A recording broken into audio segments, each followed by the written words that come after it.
Antarctica, frigid, barren, seemingly endless.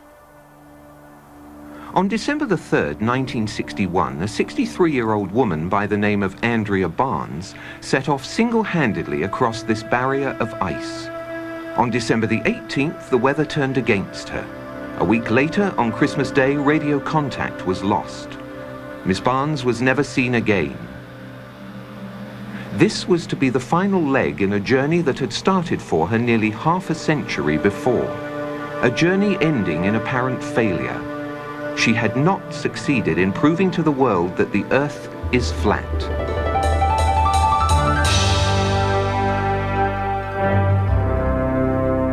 It has a flat top and it's shaped like a top.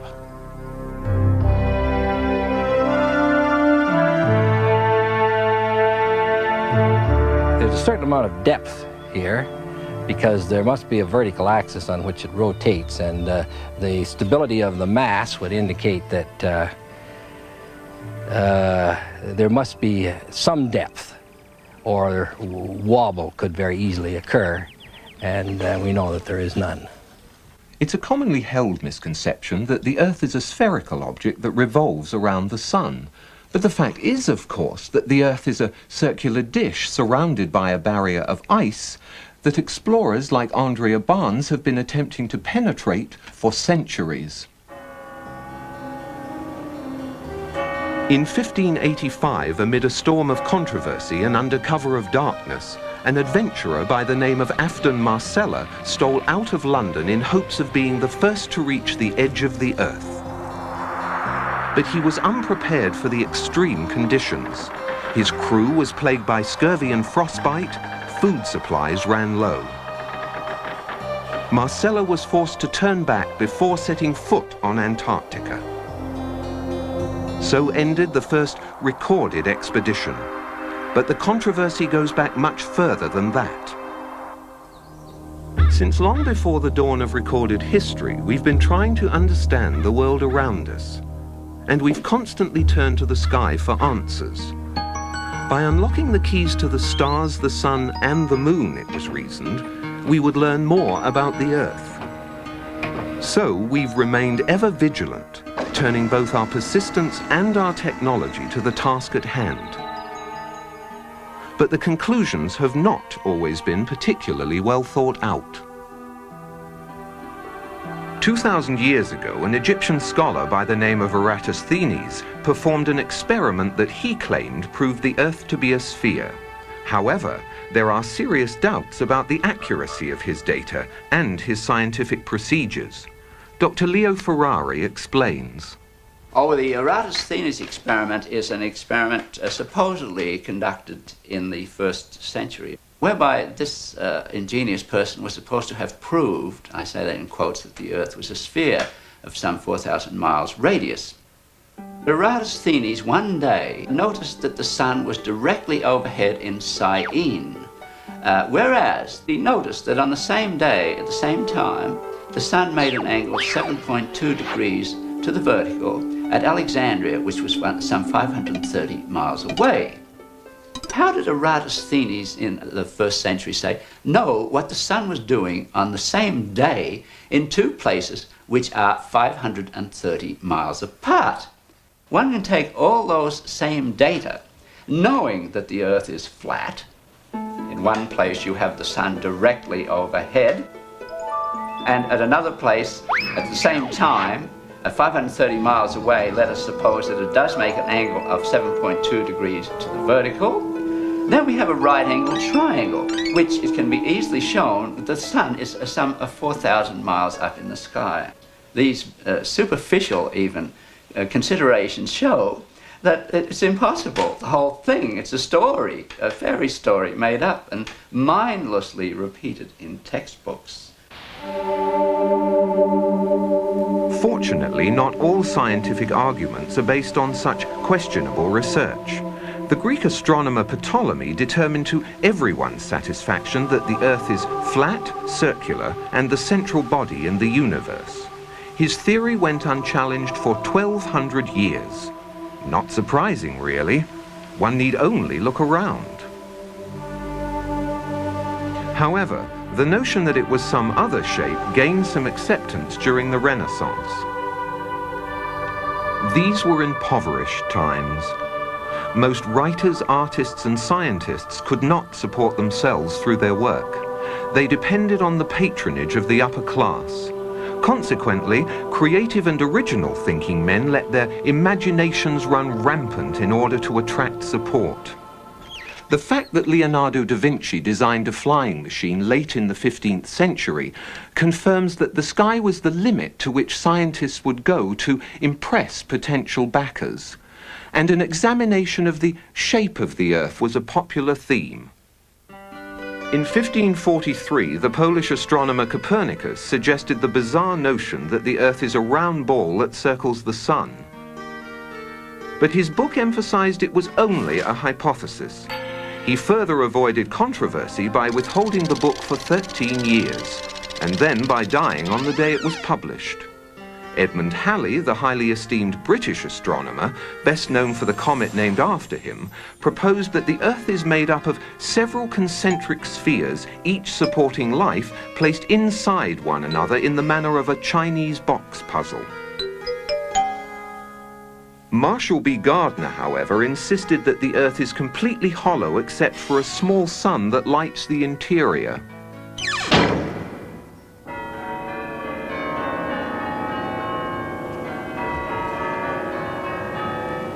The argument, for all practical purposes, came to an end when the Church of England was established by law during the 16th century. They rejected many laws of the ancient Catholic Church, and to appear forward-thinking, they embraced many radical scientific notions prevalent at the time, including Copernicus' round Earth theory. With this endorsement, the theory found its way into the schools, which were then largely controlled by the Church. It has remained there to this day, and many children have accepted it without question. Andrea Barnes was not one of those children. Born into an Ontario farming family in 1898, Andrea was a bright child who spent much of her time learning about the world around her. She was inquisitive and precocious, and much to her teacher's dismay, she fervently believed the global Earth concept was nonsensical and easily refuted. Many scientists agree with her and are amassing evidence to carry on her work. There's all kinds of proofs right around you that show that the Earth is flat. A very simple one to think of is that we use plumb bobs to build buildings. In other words, to get the wall of a building going straight down, you'll take a string with a heavy weight hanging from it, and you make the building follow that string. That plumb bob will point to the center of a round Earth. That means that if you imagine that this was the correct Earth, you can imagine a plumb bob held here would point in that direction, and a plumb bob held here would point in that direction. That means the buildings would be bigger on the top than at the bottom. It would also mean that boats would constantly be sailing downhill. And invariably, in any discussion about the shape of the Earth, the first argument used in support of its rotundity is that as ships sail out to sea, the tops of their masts are visible longer than the hull. The fact is, of course, that the light rays from the lower part of the ship are no longer reaching the shore. When we consider that so eminent an authority as Einstein postulated and indeed proved that light rays bend perceptibly in gravitational fields, it should not be surprising that the light rays from the lower parts of the ship do not succeed in reaching the shore, are incapable of entering the eye of an observer, and so the particular part of the ship from which those light rays come is not seen. But it was hundreds of years before Einstein's time when explorers like Sir Francis Drake and Ferdinand Magellan were pushing out the boundaries of the known world. And it wasn't easy. As they ventured further and further from established trade routes, the fear of coming to the edge of the world and falling off became a very real one. Sailors became increasingly apprehensive about joining such an expedition. So Copernicus' notion that the Earth was a ball you couldn't fall off of was readily embraced by businessmen. And when Magellan's crew claimed to have circumnavigated the globe in 1522, it was seen as a new piece in the scientific puzzle. But more importantly, it was seen as a strong psychological boost for free enterprise. It's also been seen as a huge publicity stunt. The sailor thinks that he's traveling around the Earth this way, when in effect he's traveling around the Earth this way. And he's creating a circle.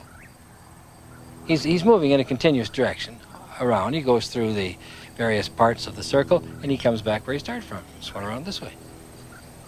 Does running round your neighborhood prove that the neighborhood is round? By the time Andrea was in her teens, her brother Andy had already decided to go into the transportation business, and many of her friends had turned to nursing as a vocation. But Andrea devoted her time to exploring the world around her and to questioning. She was vehemently opposed to the use of globes in schools and formed a group to protest what she referred to as a load of old codswallop. They demonstrated in a manner they felt symbolic. But Andrea soon realized the only way people would listen was if she made a trip to the edge and brought back proof. And so, on her 16th birthday, she set off across the snowy deserts of Antarctica with little more than a borrowed pair of skis. However, like Marcella some 300 years earlier, she was unprepared for the harsh conditions and was soon forced to turn back. She tried to raise money for a larger expedition, but her cause was overshadowed by the outbreak of World War I, and it became more important to worry about maintaining one's stake in the world than arguing over its shape.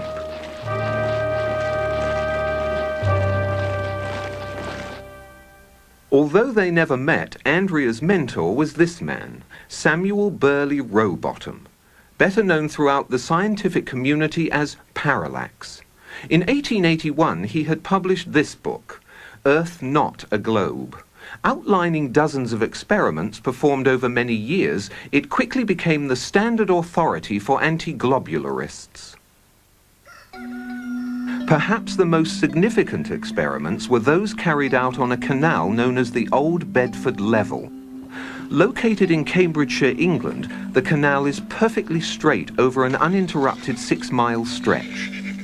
While there, Parallax conducted many experiments, all towards one conclusion, to prove that the surface of the water in the canal was indeed perfectly flat. In one experiment, a boat carrying a flag rowed from one bridge to another 6 miles away. An observer with a telescope placed 8 inches above the surface of the water found that the flag and the boat were distinctly visible throughout the entire distance. If the Earth is a sphere with a circumference of 25,000 miles, then over a distance of 6 miles, the second bridge should mathematically be 16 feet below the observer's eye line. But in spite of the mathematical evidence, any further attempts to restore belief in the flat Earth seem doomed by one of the supposed great moments in modern scientific achievement.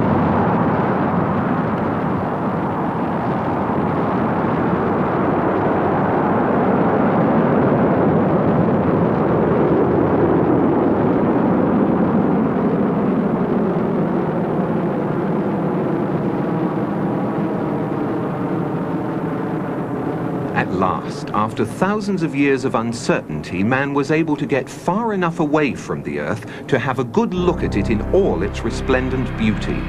It did appear curved, and photographs were brought back for all to see. However, according to experts, these photographs are much less conclusive than one might think. Einstein told us that light actually is attracted by gravity. In other words, the path of light is not straight in a strong gravitational field. So, astronauts looking at the Earth see a curved Earth, but what they don't realize is that it's not the Earth that's curved, it's the light taking a curved path from the Earth because of the strong gravitational field of the Earth that makes the Earth look curved.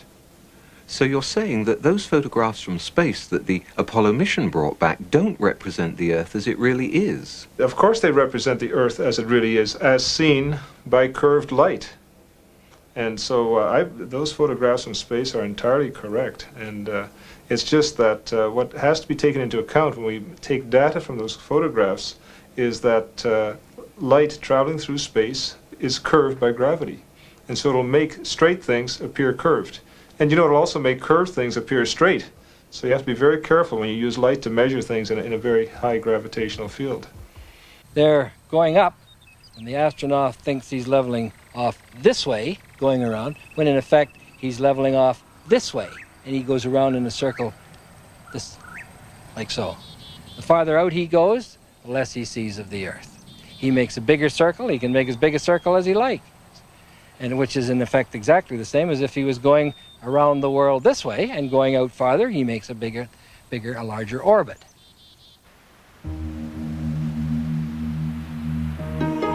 Through time-lapse photography, the velocity of these clouds has been dramatically increased. While they were actually drifting over the mountains at approximately 27 miles per hour, they now have the appearance of moving at well over 100, 4 times their normal speed.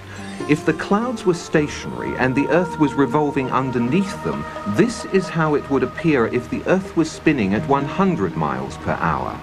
Yet we're told that the Earth is spinning at 10 times that speed.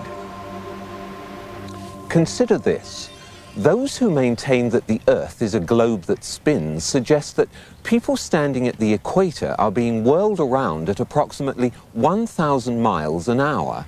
They further maintain that the Earth is spinning around the Sun at a speed of 67,000 miles per hour, and that our Sun is supposedly racing around the center of our galaxy at some 600,000 miles per hour.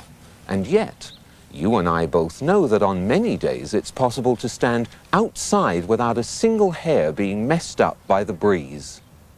You put your hand outside a window of a car which is going even at 80 kilometers per hour, a terrific wind goes blasting by and pushes your hand back. Imagine putting your hand outside the window of a car that's going 1,600 kilometers per hour. We just take your hand right off. With a sphere of 4,000 miles radius being spun round once every 24 hours, a little bit of calculations will show that that person there is being spun round at about 1,000 miles an hour and it doesn't know it. I mean, this is obvious nonsense. You go on a merry-go-round and it goes, I doubt, more than 10 miles an hour and you get off all dizzy. You mean to tell me that people can be spun round at approximately 1,000 miles an hour and not know it? Why, if this is so, this whole room that we're in is supposedly being spun round at something of approximately that order of speed, and we don't know it. There's all kinds of evidence for the phenomenon of what's called continental drift. This means that the continents are able to move as if they're floating on a fluid. Now, if the Earth is spherical, if it's spinning, anybody knows that if this is spinning very, very, very fast like that the continents should all be located at the equator, because centrifugal force would move the continents from the poles to the middle. One of the real big problems that maybe is a little bit easier to understand, sound doesn't travel nearly that fast. So, for example, if you're at the equator and you wanted to shout to warn somebody, it's quite possible they could never hear you, because if you're shouting, say the Earth was spinning in this direction, and you're shouting in that direction, the sound could never catch up to the person who's, of course, being carried away by the Earth. In October of 1929, Andrea again tried to focus the world's attention on the controversy by proving the notion the Earth spins to be absolute nonsense. It was reasoned that if a dirigible was to go aloft in England and hold itself perfectly static, then by the accepted theory the Earth should rotate underneath it and New York should come into view some 4 or 5 hours later. In fact, England was never lost from view. The dirigible eventually ran low on fuel and had to land. Andrea insisted she had made her point. But New York wasn't paying attention that day. The stock market crash monopolized the headlines then and for some time to come. Andrea had again been upstaged. Instead of going, spinning around this way and going around, goes up and down. Now, when the Earth is up here, and this is the sun, no rays, dark. When the Earth is down here, daylight. When the Earth is here relative to the sun, and it's going up, sunset, into night. Reaches the top of its path, comes back down again, and sunrise.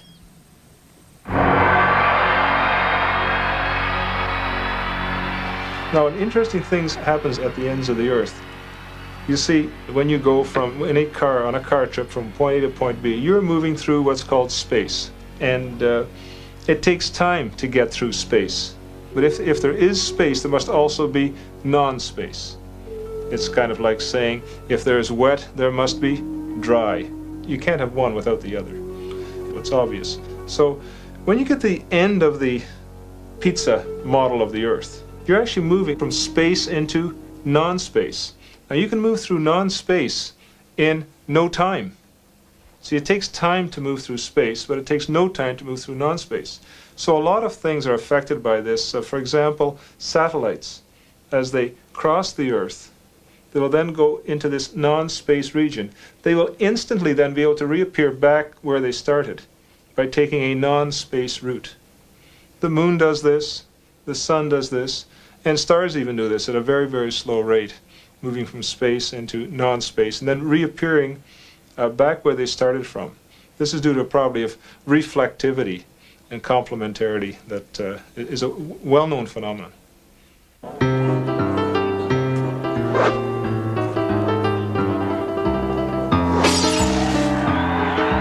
By November of 1938, Andrea was prepared for her second attempt to reach the edge. A consortium of financiers were providing her with a plane and a large enough crew to make a legitimate go of it. And so, once again, an optimistic Andrea found herself in Antarctica. And once again, fate was against her. A freak spring blizzard took them by surprise. They were unable to leave base camp, much less make a trip to the edge. The entire expedition was very nearly wiped out.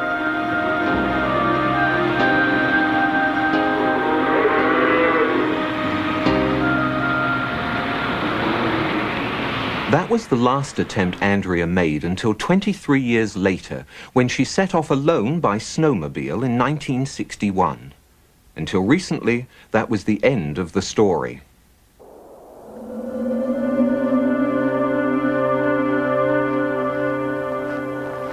Early this year, a researcher stationed in Antarctica to study weather patterns found a snowmobile partially buried in a snowbank. It had run out of fuel and there were no signs of Andrea anywhere. But he did find these, a camera and a note. The note says only, "I have been there. The debate finally comes to an end. Signed, Andrea B." It had survived the frozen elements for nearly 30 years. Unfortunately, the researcher inadvertently opened the camera, exposing the film inside. Any pictures were lost, and Miss Barnes' trip is still very much shrouded in mystery. There was no description of what she had seen or how far away it was. But if we are to believe the note, then Andrea Barnes was very likely the first person in history to visit the edge of the Earth.